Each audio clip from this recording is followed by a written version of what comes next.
Hello everyone, welcome to class IS academy. இன்னைக்கு நம்ம என்ன டாபிக் பார்க்க போகிறோம் அப்படின்னு பார்த்தீங்கன்னா ஃபிஸ்கல் எக்கனாமிக்ஸ், அதாவது நிதி பொருளியலில் பொது வருவாய் அப்படிங்கிறது தான் பார்க்க போகிறோம். நம்மளோட ப்ரீவியஸ் வீடியோவில் பப்ளிக் எக்ஸ்பெண்டிச்சர், அதாவது பொது செலவு அப்படிங்கிற ஒரு விஷயத்த பார்த்தோம். அரசு எதற்காகலாம் செலவினங்களை மேற்கொள்ளுது அப்படிங்கிறத பார்த்தோம். இந்த வீடியோவில் நம்ம பொது வருவாய் அப்படிங்கிற ஒரு விஷயத்த நம்ம பார்க்கலாம், சரிங்களா? ஸோ பப்ளிக் ரெவென்யூ அப்படிங்கிறத பொறுத்த வரைக்கும் நம்மளுடைய பொது நிதின்னு சொல்றதுல இந்த பொது வருவாய் அப்படிங்கிறது மிக முக்கியமான ஒரு பங்களிப்பை பெறுகின்ற ஒரு விஷயமாக தான் கருதப்படுகிறது. என்ன ரீசன் அப்படின்னு பார்த்தீங்கன்னா, பொது நிதி அப்படின்னா நம்ம மொத்தமாக சொல்லும் பொழுது பப்ளிக் ஃபைனான்ஸில் பொது செலவின் மூலியமாக அரசு என்ன பண்ணுது, தொகையினை முழுவதுமாக செலவினங்களாக மேற்கொள்ளுதுங்க, சரியா? அப்ப அரசுக்கு கிடைக்கக்கூடிய வருமானம், அரசுக்கு கிடைத்த தொகை எல்லாத்தையுமே செலவினமாக மேற்கொள்ளப்படுவதால் பொது செலவு எந்த அளவுக்கு முக்கியத்துவம் வாய்ந்ததுன்னு நம்ம பார்த்தோம். இப்ப பொது நிதியின் மூலமாக நமக்கு பொது வருவாய் அப்படிங்கிறது எவ்வளவு முக்கியமானது அப்படிங்கிறத நம்ம பார்க்கலாம். ஏன்னா வருவாயின் வாயிலாக மட்டும்தான் அரசுக்கு என்ன கிடைக்கும், வருமானம் அப்படிங்கிறது கிடைக்கும். அப்படி வருமானம் கிடைத்தால் மட்டும்தான் ஒரு அரசு என்ன பண்ணும், மக்களுக்கான நலத்திட்ட உதவிகளை வழங்கும். அப்ப மக்களின் நலனுக்காக அரசு என்ன பண்ணுது, பல்வேறு பணிகளை மேற்கொள்ள வேண்டி உள்ளது அப்படிங்கிறத நம்ம பார்க்கலாம், சரிங்களா? ஸோ பொதுவாகவே பொது செலவுகள் அப்படிங்கிறது தொடர்ந்து என்ன ஆகிட்டே இருக்குது, உயர்ந்து வந்துகிட்டே இருக்குது. அதை நாம என்ன மாதிரி தான் மேற்கொள்ள முடியும், அதை எவ்வாறு தான் சரி செய்ய முடியும் அப்படின்னு பார்த்தீங்கன்னா, பொது வருவாயினை அதிகரித்தல் மூலமாக மட்டும்தான் சரி செய்ய முடியும். பொது செலவு எதனால் அதிகரிக்குதுங்கிறதுக்கான காரணங்கள் நம்ம பார்த்தோம். அதிகப்படியான மக்கள் தொகை இருத்தல், மக்களுக்கு வழங்கப்படக்கூடிய மானியங்கள், மக்களுக்கு கொடுக்கப்படக்கூடிய பொது செலவினங்கள், அதாவது சமூக பாதுகாப்பு திட்டங்கள், மக்களுக்கு வழங்கப்படக்கூடிய இன்ட்ரெஸ்ட் லோன், இந்த மாதிரியான நிறைய விஷயங்கள் நம்ம பார்த்தோம். அது எல்லாமே பார்த்தீங்க அப்படின்னா பொது செலவாக கருதப்படுது. அரசு தொடர்ந்து என்ன பண்ணிக்கிட்டே இருக்குது, தங்களுக்கு வரக்கூடிய வருமானத்தை பிற மக்களுக்கு தொகையாகவோ அல்லது முதலீடாகவோ என்ன பண்ணிட்டு இருக்குது, மேற்கொண்டுகிட்டே வருதுன்னு பார்த்தோம். எக்ஸாம்பிள் பார்த்தீங்கன்னா, நகரமயமாதலுக்காக அரசு பல்வேறு நடவடிக்கைகளை மேற்கொள்ளும், சுகாதாரம் சார்ந்த நிறைய விஷயங்களை மேற்கொள்ளும், உள்கட்டமைப்பை அதிகப்படுத்துவதற்காக செலவினங்களை மேற்கொள்ளும். அதே மாதிரி நமக்கு ப்ராஜெக்ட்ஸ், டெவலப்மெண்ட் ப்ராஜெக்ட்ஸ்னு சொல்லக்கூடிய வருங்காலத்திற்கு தேவைப்படக்கூடிய திட்டங்களுக்காக என்ன பண்ணுது, அரசு பல தொழிற்சாலைகளை நிறுவுதல் மற்றும் தொழிற்சாலைகளுக்கான முதலீடுகளை மேற்கொள்ளுதுன்னு சொல்லிட்டு அரசுக்கான செலவினங்கள் அப்படிங்கிறது அதிகரித்து கொண்டே வரதுனால அதை எதன் மூலியமாக மட்டும்தான் நம்மால சரி செய்ய முடியும் அப்படின்னு கேட்டீங்கன்னா, பொது வருவாயை உயர்த்துவதன் மூலியமாக மட்டும்தான் சரி செய்ய முடியும். அப்ப பொது வருவாயை அதிகரிப்பது அப்படிங்கிறது பொது செலவினுடைய அவசியம் மற்றும் செலுத்தும் திறன் அடிப்படையில் அமைவதாகும், சரிங்களா? அப்ப இந்த பொது வருவாய் எவ்வாறு உயர்த்தப்படும் அப்படின்னு கேட்டீங்கன்னா, மக்களினுடைய நிலை உயர்த்தப்பட்டால் மக்கள் செலுத்தக்கூடிய வரியினுடைய தன்மை அதிகரிக்கப்படும் பொழுதுதான் பொது வருவாய் அப்படிங்கிறது அதிகரிக்கப்படுங்க. அப்ப மக்களுக்கு வழங்கப்படக்கூடிய சில சேவைகள் அப்படிங்கிறதின் அடிப்படையில மக்களுக்கு நாம் செலுத்த வேண்டிய தொகை அல்லது மக்களுக்கு நாம் செலவு செய்யக்கூடிய தொகை குறைந்தால் மட்டும்தான் பொது வருவாயின் மூலியமாக கிடைக்கக்கூடிய தொகையை வச்சு நாட்டில் செலவினங்கள் அப்படிங்கிறத நம்மளால குறைக்க முடியும், சரிங்களா? ஸோ பொது வருவாய் அப்படிங்கிறத பொறுத்த வரைக்கும் இதை இரண்டாக பிரிக்கலாம். ஒன்று பார்த்தீங்கன்னா டேக்ஸ் ரெவென்யூ, அதாவது வரி வருவாய் அப்படின்னு சொல்லுவாங்க. இன்னொன்று பார்த்தீங்க அப்படின்னா வரி அற்ற வருவாய் அப்படின்னு சொல்லுவாங்க, அதாவது நான் டேக்ஸ் ரெவென்யூ அப்படின்னு சொல்லுவோம். அப்போ இந்த டேக்ஸ் ரெவென்யூக்கும் நான் டேக்ஸ் ரெவென்யூக்கும் இருக்கக்கூடிய மிக முக்கியமான டிஃப்ரென்ஸ் என்ன அப்படின்னு பார்த்தீங்கன்னா, டேக்ஸ் ரெவென்யூ அப்படின்னா it is a compulsory payment by the citizen அப்படின்னு நம்ம சொல்லலாம். ஸோ எப்படி அப்படின்னு பார்த்தீங்கன்னா, ஸோ ஒரு டேக்ஸ் அப்படிங்கிற விஷயத்துக்கான அடிப்படையான வரையறையே என்ன அப்படின்னு கேட்டிங்கன்னா, it is a compulsory payment அப்படின்னு நம்ம சொல்லுவோம். அப்போ அரசு விதிக்கக்கூடிய அந்த வரியை என்ன பண்ணணும், கட்டாயமாக யாருக்கு விதிக்கப்படுகிறது, குடிமகன்களுக்கு தான் விதிக்கப்படுகிறது. அப்ப it is a compulsory payment to the citizens அப்படின்னு பார்க்கலாம். அதே மாதிரி இது லீகலி இம்போஸ்டுங்க. அப்ப சட்டம் சார்ந்து தான் என்ன பண்ணப்படுது, விதிக்கப்படுகிறது அப்படிங்கிறத நம்ம பார்க்கலாம், சரிங்களா? அதே மாதிரி இந்த டாக்ஸஸ் அப்படிங்கிறத நான் செலுத்த மாட்டேன் அப்படின்ட்டு யாராலையும் என்ன பண்ண முடியாது, ரெஃப்யூஸ் பண்ணுறதுக்கான சான்சஸ் அப்படிங்கிறதே கிடையாதுங்க, சரிங்களா? ஸோ இப்போ டேக்ஸ் அப்படிங்கிறதுக்கான மிக முக்கியமான கேரக்டரிஸ்டிக்ஸ் நம்ம பார்க்கலாம். ஸோ டேக்ஸ் அப்படிங்கிறது நான் முன்னாடி சொன்ன மாதிரி it is a compulsory payment made to the government. அப்போ அரசுக்கு கட்டாயமாக செலுத்தப்படக்கூடிய ஒரு விஷயத்தை தான் நம்ம என்ன சொல்கிறோம், வரி அப்படிங்கிற ஒரு விஷயத்த பார்க்குறோம். ஏன்னா இந்த வரிங்கிற ஒரு விஷயத்திற்கான வரையறைகள் எல்லாமே ஆடம் ஸ்மித்தாலேயே முன்மொழியப்பட்டதுங்க. ஆக்சுவலாக ஆடம் ஸ்மித்தை பொறுத்த வரைக்கும் கேபிட்டலிசம், ஃபாதர் ஆஃப் கேபிட்டலிசம் அப்படின்னு நம்ம சொல்லுவோம். அதாவது முதலாளித்துவத்தினுடைய தந்தை அப்படின்னு நம்ம சொல்லுவோம், சரிங்களா? இந்த முதலாளித்துவத்தின் அடிப்படையில் ஆடம் ஸ்மித் சொன்ன விஷயம் என்ன அப்படின்னு பார்த்தீங்கன்னா, டிவிஷன் ஆஃப் லேபருங்கிற கான்செப்டை வச்சு நம்மால் என்ன பண்ண முடியும், தொழிலாளர்களை பங்கிட முடியும். இவ்வாறு தொழிலாளர்களை பங்கிடுவதால் என்ன மாதிரியான விஷயம் நடக்கும் அப்படின்னு பார்த்தீங்கன்னா, உற்பத்தி அப்படிங்கிற ஒரு விஷயம் அதிகரிக்கும் அப்படிங்கிறத சொல்லியிருப்பாரு. அப்ப இந்த கேபிட்டலிசத்தின் வாயிலாக முதலீடுகளை மேற்கொண்டுதான் இந்த ப்ராசஸ் நம்ம கேரி அவுட் பண்ணும். ஆனா டாக்ஸுங்கிற ஒரு விஷயத்திற்கான வரையறை அவரால் தொகுக்கப்பட்டதால அதை தான் பிரிட்டிஷ் பீப்புள் என்ன பண்ணியிருப்பாங்க, without any investment they have implemented the taxes to the all parts of the peoples of India, so that பிரிட்டிஷ்க்கு என்ன கிடைச்சது, அதிகப்படியான பணம் கிடைச்சது. அப்ப வரிங்கிற ஒரு விஷயத்தின் வாயிலாக அரசுக்கு என்ன பண்ணும், கண்டிப்பாக இதை செலுத்தக்கூடிய விஷயம் அப்படின்னு தொடர்ந்து இருந்து கொண்டே இருக்குது அப்படிங்கிறது நம்ம பார்க்கலாம். மக்கள் மீது சுமத்தப்படக்கூடிய வரியை செலுத்த மறுப்பது தண்டிக்கக்கூடிய குற்றமாகும் அப்படிங்கிறதும் நமக்கு சொல்லப்படுதுங்க. சரிங்களா? அடுத்தது பார்த்தீங்க அப்படின்னா, பொது நிர்வாகத்தினரிடம் வரி செலுத்துவோர் எவ்வித பிரதிபலனும் எதிர்பாராமல் தான் நம்ம என்ன பண்றோம், வரியை செலுத்துறோம். அப்படின்னா என்ன அர்த்தம் அப்படின்னு பாத்தீங்கன்னா, வரி செலுத்துவோர் வரி செலுத்துவதால் என்ன பண்ண முடியாது, தனக்கு ஒரு குறிப்பிட்ட நன்மை வேணும் அப்படின்லாம் நம்ம என்ன பண்ண முடியாது, எதிர்பார்க்கவே முடியாது. அப்ப ஒரு மனிதன் தான் அரசு விதிக்கக்கூடிய வரியை செலுத்துவதன் வாயிலாக அவன் எந்த விதமான பெனிஃபிட்ஸுமே இல்லாம தான் என்ன பண்ணப்படுது, அவன் தன்னுடைய டாக்ஸஸை கொண்டு போய் கட்டுறான். அப்ப நான் இந்த டைம் டாக்ஸ் கட்டிட்டேன், எனக்கு நீங்க ஏதாவது ஒரு பெனிஃபிட் பண்ணி கொடுங்கன்னு என்ன பண்ண முடியாது, அரசை நோக்கி எந்த விதமான கோரிக்கையும் வைக்க முடியாது அப்படிங்கிறது தான் மிக முக்கியமான ஒரு அம்சமாக கருதப்படுது டாக்ஸை பொறுத்த வரைக்கும். சரிங்களா? அது மட்டும் இல்லாம ஒவ்வொரு வரி செலுத்துவோருமே, சரிங்களா, தியாகத்தை, அவர்கள் செலுத்தக்கூடிய வரி அப்படிங்கிற ஒரு விஷயம் தியாகத்தை வெளிப்படுத்தக்கூடிய ஒரு விஷயமாக தான் கருதப்படுகிறது. என்ன ரீசன் அப்படின்னு பார்த்தீங்கன்னா, நாம் கடினமாக உழைத்து நம்முடைய அன்றாட தேவைகளை மேற்கொள்ளக்கூடிய செலவினங்களை எல்லாம் குறைத்து கூட தான் நம்ம என்ன பண்றோம், நம்மளோட சேமிப்புங்கிற ஒரு விஷயத்தை அதிகப்படுத்த ட்ரை பண்றோம். ஆனா அரசு என்ன பண்ணுது, நமக்கு எல்லா வகைகள்லையுமே டாக்ஸ் போடுது. சரிங்களா? பில்டிங் டாக்ஸ் போடுது, வாட்டர் டாக்ஸ் போடுது, பாதாள சாக்கடை டாக்ஸ் போடுதுன்னு சொல்லிட்டு எல்லா வகையான வகையிலுமே நமக்கு அரசு விதிக்கக்கூடிய வரியினை நாம் என்ன பண்ணணும், கண்டிப்பாக செலுத்த வேண்டும். அப்ப இந்த மாதிரி நம்ம செலுத்துறோம் அப்படின்னா நம்முடைய தேவைகளை பூர்த்தி செய்யறது தான் அரசினுடைய நோக்கம் அப்படின்னு நாம் பார்த்தோம். அப்ப எதற்காக இந்த வரி பணம் அப்படிங்கிறது பார்த்தீங்கன்னா, இதன் மூலியமாக கிடைக்கக்கூடிய பணத்தை வைத்துதான் இல்லாத மக்கள் அல்லது நிதி வாயிலாக என்ன பண்ணப்படும், நாட்டு மக்களினுடைய பிற தேவைகளுக்காக பயன்படுத்தப்படுங்க. அப்ப வரி செலுத்துவோர் எல்லாருமே கடினமாக உழைத்து என்ன பண்றாங்க, அரசுக்கு வரியை செலுத்துவதால் ஒவ்வொரு வரியும் வரி செலுத்துவோரின் தியாகத்தை உள்ளடக்கியதாக இருக்குது அப்படிங்கிறது தான் மிக முக்கியமான உண்மை. சரிங்களா? அது மட்டும் இல்லாம வரியானது சட்டத்தை மீறியதற்கு சுமத்தப்படும் தண்டத்தொகை போன்று என்ன பண்ணல, விதிக்கப்படல. சரிங்களா? இங்க எந்த விதமான ஃபைனோ அல்லது பெனால்ட்டியாவோ என்ன பண்ணப்படல, இந்த டாக்ஸஸ் அப்படிங்கிறது போடப்படல. சரிங்களா? சர்வீசஸை நம்ம பயன்படுத்துகிறோம் அல்லது ஏதாவது ஒரு விஷயம் நமக்கு நம்ம ஒரு இன்ஃப்ராஸ்ட்ரக்சரை கிரியேட் பண்ணி வச்சிருக்கிறோம் அல்லது ஏதாவது ஒன்று யூஸ் பண்ணுறோம் அப்படிங்கிற பட்சத்தில் தான் நமக்கு என்ன பண்ணப்படுது, இந்த டாக்ஸ் அப்படிங்கிற ஒரு விஷயம் நமக்கு வருதுங்க. சரியா? ஸோ டேக்ஸ் ரெவென்யூனுடைய சோர்சஸ் நம்ம மெயினாக பார்க்கலாம். ஃபர்ஸ்ட் விஷயம் இன்கம் டேக்ஸுங்க. ஸோ டேக்ஸ் அப்படிங்கிற ஒரு விஷயத்தை நம்ம பார்ப்போம், பின்னாடி பார்ப்போம். நேர்முக வரி மற்றும் மறைமுக வரி அப்படின்ட்டு இதில் இந்த இன்கம் டேக்ஸ் அப்படிங்கிற ஒரு விஷயம் மிக முக்கியமானதாக கருதப்படுதுங்க. என்ன ரீசன் அப்படின்னு பார்த்தீங்க அப்படின்னா, இன்கம் டேக்ஸ் வந்து it comes under the direct tax. So அது என்ன ரீசன், அது எதனாலலாம் நமக்கு இம்பார்ட்டன்ஸுங்கிறத பின்னாடி பார்க்கலாம். அப்போ டேக்ஸ் ரெவென்யூ மூலியமாக வசூலிக்கப்படக்கூடிய இதனுடைய மூலங்கள் அப்படின்னு பார்த்தீங்கன்னா, ஃபர்ஸ்ட் விஷயம் இன்கம் டேக்ஸ், தென் கார்பரேட் டேக்ஸ். அப்போ நிறுவனங்கள் அதிகரிப்பதற்கான காரணம், அரசு நிறுவனங்களுக்கான அனுமதியை வழங்குவதற்கான காரணமும் என்னதான், அரசுக்கு வரியின் வாயிலாக என்ன பண்ணப்படும், ஒரு வருமானம் அப்படிங்கிறது கிடைக்கும். இதனால தான் பெருநிறுவனங்கள், குறு நிறுவனங்கள் மற்றும் சிறு நிறுவனங்கள்னு சொல்லிட்டு நிறுவனங்களுக்கான முக்கியத்துவம் வழங்கப்பட்டு எல்லா நிலைகளிலுமே என்ன பண்ணப்படுது, நிறுவனம் உருவாக்குவதற்கு அரசினுடைய ஒத்துழைப்பு அப்படிங்கிறது கொடுக்கப்பட்டு வருது. அடுத்தது பாருங்க, விற்பனை வரி மற்றும் கூடுதல் கட்டணம் மற்றும் செஸ்ன்னு சொல்லக்கூடிய மிக முக்கியமான வரிக்கு வரி. ஸோ இந்த மாதிரியான விஷயங்கள் எல்லாம் தான் அரசினுடைய வரி மூலங்களாக கருதப்படுதுங்க. சரிங்களா? இது எல்லாமே டாக்ஸ் ரெவென்யூ, வரி வருவாயின் மூலமாக அரசுக்கு கிடைக்கக்கூடிய ஒரு விஷயமாக தான் கருதப்படுது. அடுத்தது பார்த்தீங்க அப்படின்னா நான் டாக்ஸ் ரெவென்யூங்க. அப்படின்னா வரி சாரா வருவாய் அப்படின்னு நம்ம ஒரு விஷயத்த சொல்லுவோம். அது என்ன வரி சாரா வருவாய் அப்படின்னு கேட்டிங்கன்னா, இது டாக்ஸ்ன்னு நம்ம சொல்லவே முடியாது. சரிங்களா?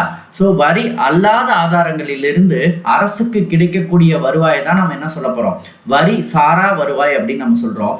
வரி சாரா வருவாய் எவ்வாறெல்லாம் கிடைக்குது அப்படின்னு பார்த்தீங்கன்னா, ஃபர்ஸ்ட் விஷயம் நாம கட்டக்கூடிய ஃபீஸுங்க.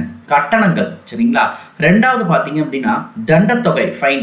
நாம் ஏதாவது சில இடங்கள்ல லீகலை மீறினதுக்காகவோ அல்லது வேறு ஏதாவது ஒரு காரணங்களுக்காகவோ நம் மீது விதிக்கப்படக்கூடிய தண்டத்தொகை அப்படிங்கிறத நம்ம பார்ப்போம். அடுத்தது பார்த்தீங்கன்னா பொதுத்துறை நிறுவனங்களினுடைய வருவாய்ங்க. ஸோ அரசு உருவாக்கி வைத்திருக்கக்கூடிய பொதுத்துறை நிறுவனங்களினுடைய செயல்பாடுகளின் வாயிலாக என்ன பண்ணப்படும், அங்கு உற்பத்தி செய்த பொருட்களின் மூலமாக கிடைக்கப்படக்கூடிய லாபம் அப்படிங்கிறதும் நமக்கு வரி அற்ற வருவாயாக கருதப்படுது. அடுத்தது மேம்பாட்டுக்கான சிறப்பு தீர்வைகளின் வாயிலாகவும் என்ன பண்ணப்படும், சில தொகை அப்படிங்கிறது நமக்கு வரி அற்ற வருவாயாக கிடைக்குது. அது மட்டும் இல்லாம நமக்கு கிஃப்ட்ஸ், கிராண்ட்ஸ் அண்ட் எய்ட்ஸ், அதாவது அன்பளிப்புகள், மானியங்கள் மற்றும் உதவிகள்ங்க. ஸோ இந்த மாதிரியும் நமக்கு வரி சாரா வருவாய் அப்படிங்கிறது கிடைக்குது. அடுத்தது பார்த்தீங்கன்னா மரண தீர்வை. இது ரொம்ப முக்கியமான ஒரு விஷயமா கருதப்படுது. ஸோ இது என்னென்னலாம் அப்படிங்கிறத நம்ம ஒவ்வொன்றா பார்க்கலாம். ஃபர்ஸ்ட் விஷயம் என்ன அப்படின்னு பார்த்தீங்கன்னா ஃபீஸுங்க. ஸோ ஃபீஸுங்கிறத பொறுத்த வரைக்கும் நமக்கு நல்லாவே தெரிஞ்சிருக்கும். ஏதோ ஒரு விஷயத்திற்காக நம்ம என்ன பண்றோம், கட்டணம் அப்படிங்கிறத செலுத்துறோம். அப்ப இது ஒரு மிக முக்கியமான சோர்சஸாக தான் என்ன பண்ணப்படுது, கவர்மெண்ட்டுக்கு கருதப்படுது. அப்ப அரசு சில சேவைகளை உங்களுக்கு வழங்குவதற்காக என்ன பண்ணுது, உங்களிடம் இருந்து சிறிய தொகையை கட்டணமாக பெற்றுக்கொள்கிறது. இதுக்கு பெஸ்ட் எக்ஸாம்பிள்ஸ் அப்படின்னு பார்த்தீங்கன்னா, உங்களுக்கு பாஸ்போர்ட்ஸ் வேணும் அப்படின்னா அதற்கு நீங்க ஒரு குறிப்பிட்ட தொகையை கட்டுறீங்க இல்லைங்களா? அதே மாதிரி லைசன்ஸ் வேணும் அப்படின்னா அதுக்குன்னு சில தொகையை நீங்க கட்டுறீங்க பார்த்தீங்களா? அப்ப கட்டணமாக சில குறிப்பிட்ட தொகையினை பெற்றுக்கொண்டு அரசு என்ன பண்ணுது, உங்களுக்கு ஒரு குறிப்பிட்ட சேவையினை வழங்குகிறது. சரிங்களா? அப்ப இதை கண்டிப்பா செலுத்தியே ஆகணுமா அப்படின்னு கேட்டீங்கன்னா கிடையாது. ஏன்னா இது எல்லாமே எதில் வருது, நமக்கு வரி சாரா வருவாய் அப்படிங்கிறதுல தான் நமக்கு வருது. சரிங்களா? அப்ப வரி சாரா வருவாயில நமக்கு இந்த கட்டணத்தின் வாயிலாக நமக்கு தெரிய வர விஷயம் என்ன அப்படின்னு கேட்டீங்கன்னா, சில சேவைகளை நம்ம பெறறோம் அப்படின்னா அதுக்காக நமக்கு என்ன பண்ணப்படுது, கட்டணமாக சில தொகைக்கு வந்து வசூலிக்கப்படுகிறது. இது வரி சாரா வருவாய் அப்படின்னு நமக்கு சொல்லப்படுது. ரெண்டாவது பார்த்தீங்க அப்படின்னா ஃபைனுங்க. ஃபைனை பொறுத்த வரைக்கும் நமக்கு தெரிஞ்சிருக்கும், எங்கெல்லாம் நமக்கு லா அப்படிங்கிற ஒரு விஷயம் வயலேட் பண்ணப்படுகிறதோ, வயலேஷன் ஆஃப் லாஸ், விதிகள் மீறப்பட்டால் அல்லது சட்டங்கள் மீறப்பட்டால் அந்த இடத்துல நம்ம என்ன பண்றோம், ஒரு குறிப்பிட்ட தொகையினை நம்ம ஃபைனாக கட்டுறோம். எக்ஸாம்பிள், டிராஃபிக் ரூல்ஸை நம்ம மீறுறோம், அதே மாதிரி ஒரு குறிப்பிட்ட டைம்ல என்ன பண்ணல, இன்கம் டேக்ஸை பே பண்ணல, இந்த மாதிரியான செயல்பாடுகளில் எல்லாம் நமக்கு என்ன பண்ணுது, நமக்கு ஃபைன் அப்படிங்கிற ஒரு விஷயம் போடப்படுதுங்க. மூணாவது பார்த்தீங்க அப்படின்னா பப்ளிக் என்டர்பிரைசஸ்ங்க. அப்ப அரசு பொதுத்துறை நிறுவனங்களாக செயல்படுது அப்படிங்கிறத நம்ம பார்க்கலாம். அதன் மூலியமாக கிடைக்கப்படக்கூடிய லாபம் அப்படிங்கிறதும் கிட்டத்தட்ட அரசு தன்னுடைய பப்ளிக் என்டர்பிரைசஸ் மூலியமாக கிடைக்கக்கூடிய லாபங்களும் என்ன பண்ணப்படுது, நமக்கு வரி அற்ற வருவாயாக கருதப்படுது. இது நான் ஏற்கனவே சொன்னதான். நிறைய பொதுத்துறை நிறுவனங்களை அரசு உருவாக்கி வச்சிருக்கு. நம்ம ஸ்டீல் பிளான்ட் ஆகட்டும், ஓஎன்ஜிசி ஆகட்டும், இப்போ ஓஎன்ஜிசிலாம் பிரைவேட்டுன்னு நமக்கு சொல்லப்படுது. நிறைய நிறுவனங்கள் பார்த்தீங்கன்னா இப்போ டிஎன்பிஎல் ஆகட்டும், நிறைய நிறுவனங்கள் பார்த்தீங்க அப்படின்னா பிஹெச்இஎல், இந்த மாதிரி பல நிறுவனங்கள் இந்திய அரசால் நடத்தப்படுகிறது. அதன் மூலியமாக கிடைக்கப்படக்கூடிய லாபமும் அரசுக்கான வரி அற்ற வருவாயாக கருதப்படுதுங்க. அது மட்டும் இல்லாமல் சில ஒரு குறிப்பிட்ட பெனிஃபிஷரிஸ் ஏதாவது ஒரு சேவைகளை செய்வதற்காகவோ, எக்ஸாம்பிள் பார்த்தீங்க அப்படின்னா ஒரு பப்ளிக் பார்க் நம்ம கொடுக்குறோம், அல்லது அந்த இடத்துல ஏதாவது ஒரு கன்ஸ்ட்ரக்ஷன் ஆஃப் ரோடு அல்லது பீப்புள் இன் த லொக்காலிட்டி அந்த இடத்துல இருக்கிறாங்க அப்படின்னா அங்கு சில விஷயங்களை பண்றதுக்காக நமக்கு என்ன பண்ணப்படுது, வரி அப்படிங்கிறது வசூலிக்கப்படுது. அது மட்டும் இல்லாம ஏதாவது கிஃப்ட்ஸ் நமக்கு கிடைக்குது, யாருக்காவது இப்போ முக்கியமான விஷயங்கள் கொடுக்கப்படுது அப்படிங்கிற பட்சத்தில் நமக்கு ஃபாரின் கண்ட்ரீஸ்ல இருந்து வரக்கூடிய பணம் அல்லது யாருக்காவது கொடுக்கப்படக்கூடிய தொகையினுடைய மதிப்பு இதெல்லாம் பார்க்கும் பொழுது அதன் மூலியமாகவும் என்ன பண்ணப்படும், அரசுக்கு ஒரு குறிப்பிட்ட தொகையை நாம் என்ன பண்ணணும், செலுத்தணும் அப்படிங்கிறத நம்ம பார்க்கலாம். அப்ப இந்த மாதிரியும் நமக்கு என்ன பண்ணப்படுது, நமக்கு பணம் அப்படிங்கிறது கிடைக்கப்படுதுங்க. அடுத்தது இந்த எஸ்சீட்ஸ் அப்படிங்கிறது ஆக்சுவலாக மரண தீர்வை அப்படின்னு நம்ம சொல்லுவோம். அப்போ ஏதாவது ஒரு பர்சன் இறந்துட்டாங்க அப்படிங்கிற பட்சத்தில் அவங்களுக்கு லீகல் ஹெயர் கிரியேட் ஆகலை அல்லது லீகல் ஹெயரின் வாயிலாக அவங்களுக்கு அந்த வாரிசுகள் இல்லை அப்படிங்கிற பட்சத்தில் அந்த சொத்து கண்டிப்பாக யாருக்கு போயிடும், அரசுக்கு போயிடும் அப்படிங்கிறது தான் முக்கியம். ஸோ இது எல்லாம் தான் வரி வருவாய் மற்றும் வரி அற்ற வருவாய்க்கான எக்ஸாம்பிள்ஸ் அப்படின்னு நம்ம பார்க்கலாம். சரிங்களா? நெக்ஸ்ட் ஒரு இம்பார்ட்டண்ட்டான விஷயம் கெனான் ஆஃப் டாக்ஸேஷன். ஆக்சுவலாக அந்த கெனான் ஆஃப் டாக்ஸேஷன்னா நமக்கு யார் ஞாபகத்துக்கு வரணும் அப்படின்னு பார்த்தீங்கன்னா ஆடம் ஸ்மித் தான். ஏன்னா ஆடம் ஸ்மித் பார்த்தீங்க அப்படின்னா எல்லா காலத்திற்கும் தேவைப்படக்கூடிய டாக்ஸ் சம்மந்தப்பட்ட எல்லா விஷயங்களையுமே நமக்கு சொல்லியிருப்பார் அப்படின்னு பார்க்க முடியுது. இந்த மாதிரியான விதிகளை தான் இவர் என்ன அடிப்படையில் சொல்லியிருப்பார்னா புனித விதிகள் அப்படிங்கிற பெயரால் அழைக்கப்பட்டிருப்பார். அப்படின்னா இந்த மாதிரி ஒரு விஷயம் உருவாக்கப்பட்டு இந்த வரி அப்படிங்கிற ஒரு விஷயம் என்னென்ன மாதிரியான முக்கியத்துவத்தை பெற்றிருக்க வேண்டும் அப்படிங்கிறத தான் அவருடைய செயல்பாடுகளின் வாயிலாக தன்னுடைய புத்தகத்தில் வெளியிட்டிருப்பாரு. என்ன அப்படின்னு பார்த்தீங்கன்னா வரி விதிப்பு விதிகள் அப்படின்னு பார்க்கும் பொழுது இதை நான் ரொம்ப சிம்பிளா சொல்றேன் பாருங்க.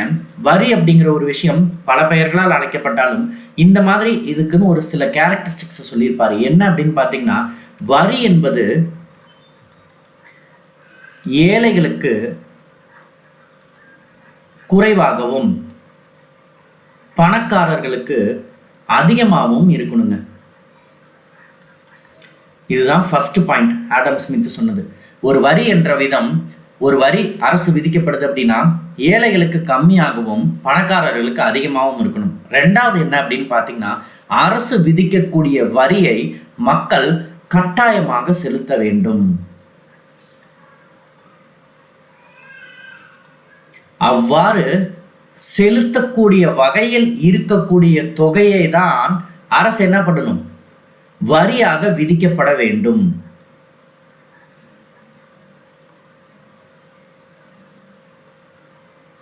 இது ரெண்டாவது பாயிண்ட். சரிங்களா?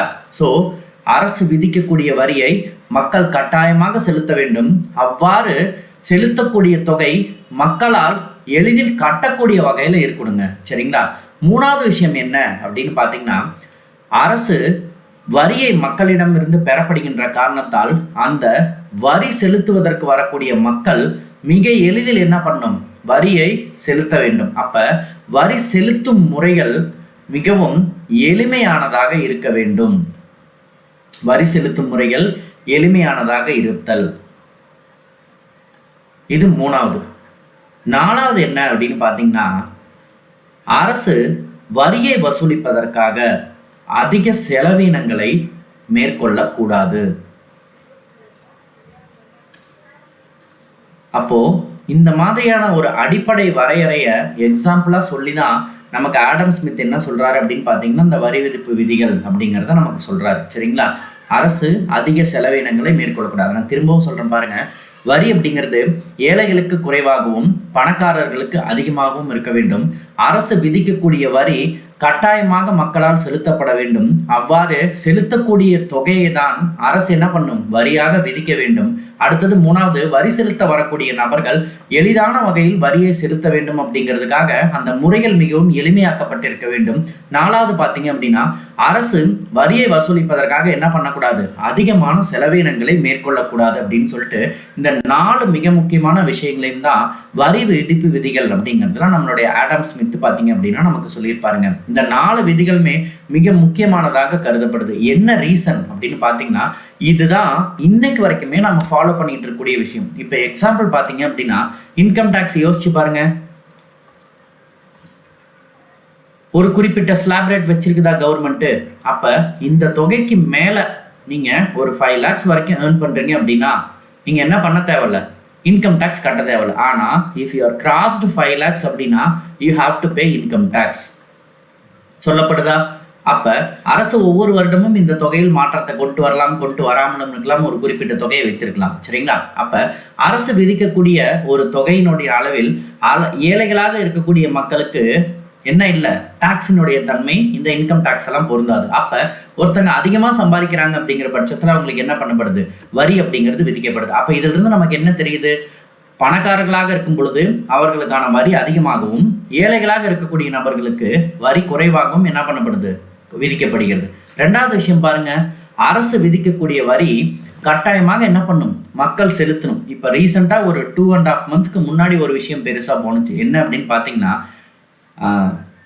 வீட்டு வரி அப்படிங்கிறது உயர்த்தப்பட்டிருக்குது அப்படின்னு. அப்ப பேரூராட்சியில் இருந்த வீட்டு வரியும் உயர்த்தப்பட்டிருக்கிறது, நகராட்சிகளில் இருந்த வீட்டினுடைய வரிகளும் உயர்த்தப்பட்டிருக்கிறது, மாநகராட்சியில் இருக்கக்கூடிய வீடுகளுக்கும் வரி உயர்த்தப்பட்டிருக்கிறது, பெருநகராட்சிக்கும்னு சொல்லிட்டு 50%, 75%, 100%, 125%ன்னு சொல்லிட்டு இந்த டாக்ஸஸ் எல்லாம் இன்க்ரீஸ் ஆயிருக்குது. அப்ப இயர்லி ஒன்ஸ் நம்ம பட்டக்கூடிய இந்த வீட்டு வரி அப்படிங்கிறது நமக்கு இந்த அளவுக்கு இன்க்ரீஸ் ஆயிருக்குது அப்படின்னா மக்களினுடைய வாழ்க்கை தரம் இன்க்ரீஸ் ஆன காரணத்தினாலதான் இந்த வரி என்ன பண்ணப்படுது, விதிக்கப்படுதுங்க. அப்ப இவ்வளவு அமௌண்ட்டை நம்ம கட்ட முடியுமா அப்படின்னு கேட்டீங்கன்னா கட்ட முடியும். அப்படிங்கிறதுனாலதான் அரசு என்ன பண்ணுது, அந்த விதிகளை நமக்கு கொடுக்குது. சரிங்களா? அப்ப மக்களால் செலுத்தக்கூடிய வகையில் தான் என்ன பண்ணப்படணும், ஒரு வரி அப்படிங்கிறது விதிக்கப்படணும். இதை கட்டாயமாக மக்கள் என்ன பண்ணிதான் ஆகணும், செலுத்தி தான் ஆகணும். சரிங்களா?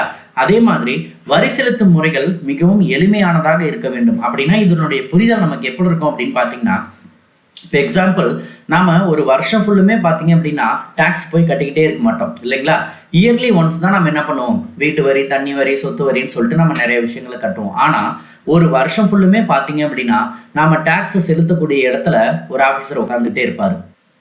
மூணாவது விஷயம் பார்த்தீங்க அப்படின்னா, அரசு வரியை செலுத்தும் முறைகள் அப்படிங்கிறத எளிமையானதாக இருக்கணும் அப்படிங்கிறத எப்படி நம்ம புரிஞ்சுக்கலாம் அப்படின்னு பார்த்தீங்கன்னா, ஒரு வருடம் முழுவதும் நம்ம கொண்டு போய் வரி செலுத்துறது இல்லை.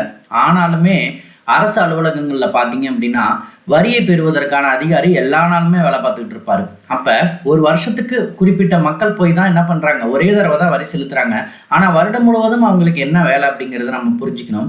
இப்போ எக்ஸாம்பிள், மக்கள் தினம் தினம் பயன்படுத்தக்கூடிய எல்லா சேவைகளுமே இப்போ ரொம்ப சிம்பிளாக சொல்லணும் அப்படின்னா, ஒரு கோவிலுக்கு நீங்கள் போறீங்கன்னு வச்சுக்கோங்களேன், அங்கு அர்ச்சனை சீட்டு வழங்குறது அப்படின்னு பார்த்தீங்கன்னா ஒரே ஒரு கவுண்டர் தான் இருக்கும். ரொம்ப கூட்டம் அதிகமாக வருதுன்னா 2 கவுண்டர் 3 கவுண்டர் இருக்கும். ஆனால் நீங்கள் ஒரு வருஷத்துக்கு ஒரு தடவை தான் டேக்ஸ் பே பண்ண போறீங்க.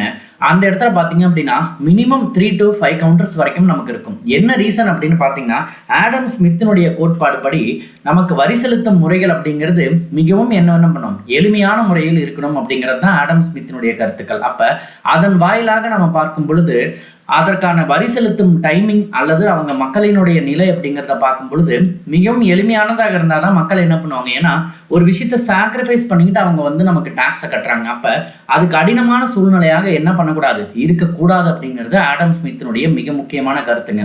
அடுத்தது பார்த்தீங்க அப்படின்னா, அரசு வரியை வசூலிப்பதற்காக என்ன பண்ணக்கூடாது, அதிகமான செலவினங்களை மேற்கொள்ளக்கூடாது அப்படிங்கிறதும் ஆடம் ஸ்மித்தினுடைய மிக முக்கியமான கருத்தாக சொல்லப்படுதுங்க.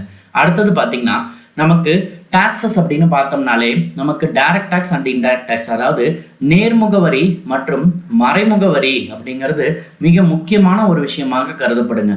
நேர்முக வரி மற்றும் மறைமுக வரி அப்படிங்கிற பட்சத்துல இந்த நேர்முக வரிக்கும் மறைமுக வரிக்கும் இருக்கக்கூடிய மிகப்பெரிய வித்தியாசம் என்ன அப்படின்னு கேட்டிங்கன்னா, நமக்கு ஒரு பர்சன் பாருங்க, இதுல டயக்ராம் பார்த்தாலே நமக்கு புரிஞ்சிருக்கும். த டாக்ஸ் பேமெண்ட், 2 இடத்துலையுமே டாக்ஸ் பேமெண்ட் அப்படிங்கிறது தான் சொல்லப்படுது. பட் இந்த இடத்துக்குமான வித்தியாசம் என்ன அப்படின்னு பார்த்தீங்கன்னா, அதாவது அரசு விதித்திருக்கக்கூடிய வரி அப்படிங்கிற ஒரு விஷயம் தான் காமனான ஒரு விஷயம். யாருக்கு செலுத்தப்படுது, அரசுக்கு செலுத்தப்படுது.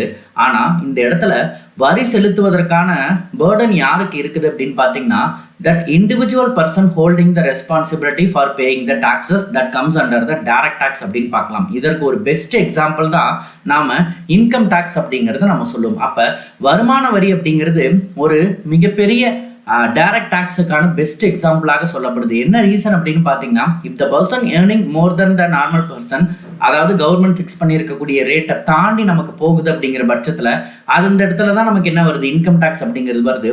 That particular person has to pay and they have to hold the responsibility for paying the taxes அப்படின்னு நம்ம பார்க்கலாம். அப்போ அந்த இண்டிவிஜுவல் பர்சன் தான் என்ன பண்ணணும், டாக்ஸ் பேமெண்ட்டுக்கான முழு ரெஸ்பான்சிபிலிட்டியும் எடுத்துக்குவார். இதுவே இன்டைரக்ட் டாக்ஸ் அப்படின்னு பார்க்கும் பொழுது கன்சியூமர் தன்னுடைய பணத்தை கொடுத்துருவாரு. ஆனா அதன் வாயிலாக அந்த பணம் அந்த ஷாப்கீப்பருக்கு போகும். அந்த ஷாப்கீப்பர் தான் என்ன பண்ணுவாரு, அதற்கான முழு ரெஸ்பான்சிபிலிட்டியும் எடுத்து பணத்தை கொடுப்பாரு. அப்ப நமக்கு இன்டைரக்ட் டாக்ஸஸ்ங்கிறது நிறைய ஃபார்ம்ல இருந்துச்சு. பட் nowadays after the 2017 நம்ம ஜிஎஸ்டிங்கிற விஷயத்தை பார்ப்போம் பின்னாடி. 2017 1st ஜூலைல இருந்து நமக்கு ஜிஎஸ்டிங்கிற ஒரு விஷயம் நடைமுறைப்படுத்தப்பட்டுருச்சு. இதற்கு பிறகு என்ன பண்ணப்பட்டுச்சு அப்படின்னு பார்த்தீங்கன்னா, அனைத்து மறைமுக வரிகளினுடைய ஒன்றிணைக்கப்பட்ட வரியாக தான் ஜிஎஸ்டி அப்படிங்கிறது கருதப்படுதுங்க. அப்ப எல்லா மறைமுக வரியும் என்ன பண்ணிட்டாங்க, ஒன்றாக இணைத்து தான் ஜிஎஸ்டிங்கிற ஒரு விஷயம் உருவாக்கப்பட்டிருக்குது. இதன் வாயிலாக நாம் பொருட்கள் எங்கு நுகரப்படுகிறதோ பாயிண்ட் ஆஃப் சேல்னு சொல்லுவாங்க. அப்படின்னா பொருட்கள் நுகரப்படும் பொழுது என்ன பண்ணப்படுது, நமக்கு வரி அப்படிங்கிற ஒரு விஷயம் வசூலிக்கப்படுகிறது.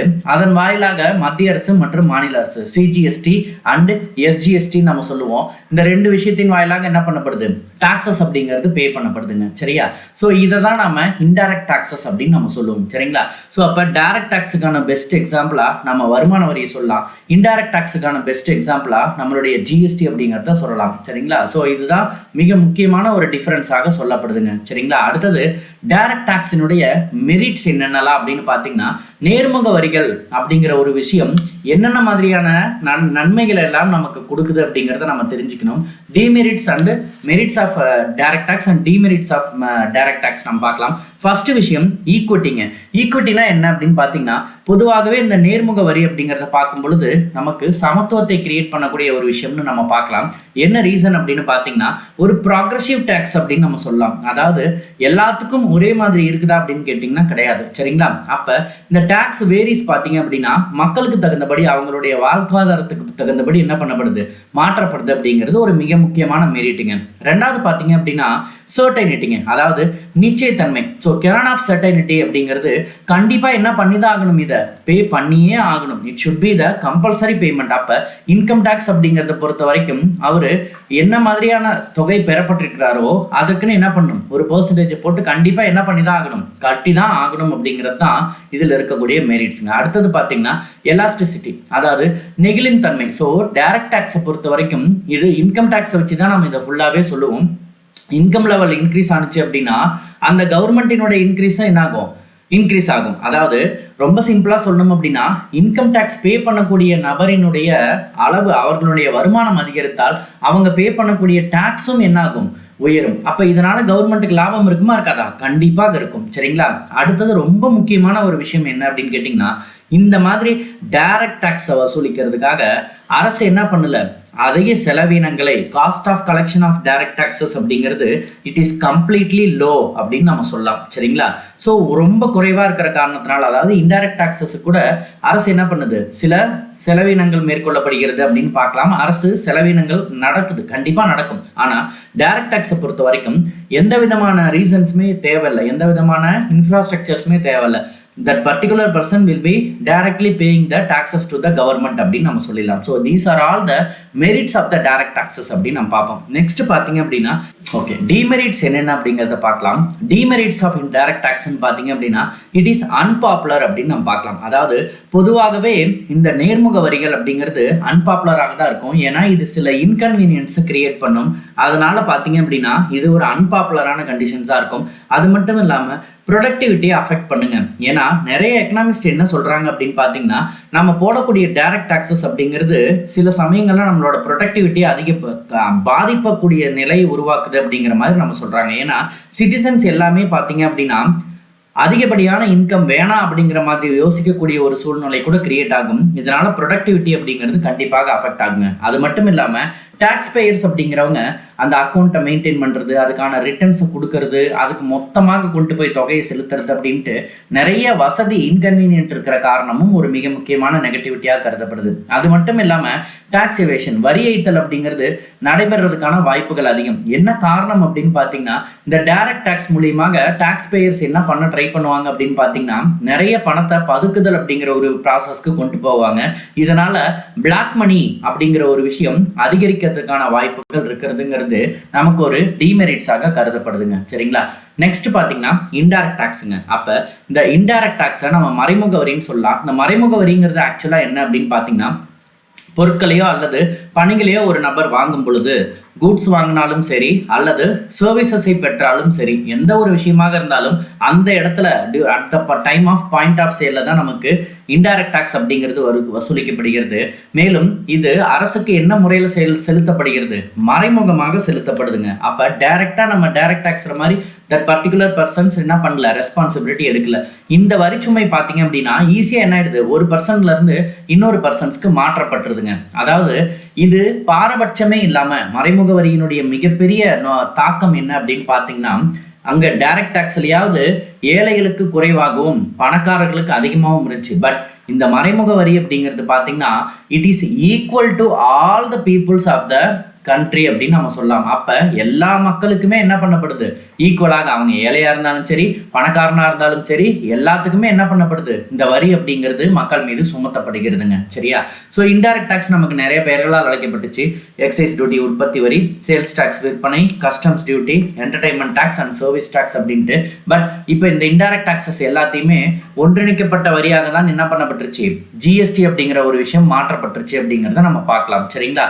இந்த மாதிரி பல பெயர்களால் அழைக்கப்பட்டது. இப்போ எக்ஸாம்பிள் எக்ஸைஸ் டியூட்டி பார்த்தீங்க அப்படின்னா, மேனுஃபேக்சரர் ஒரு இடத்துல ஒரு பொருளை உருவாக்குறாரு பார்த்தீங்களா, அப்போ அவரு அந்த பொருளை ரீட்டைலர்ஸ் கிட்ட கொடுக்கும் பொழுது அங்கே கலெக்ட் பண்ணக்கூடிய டாக்ஸ்.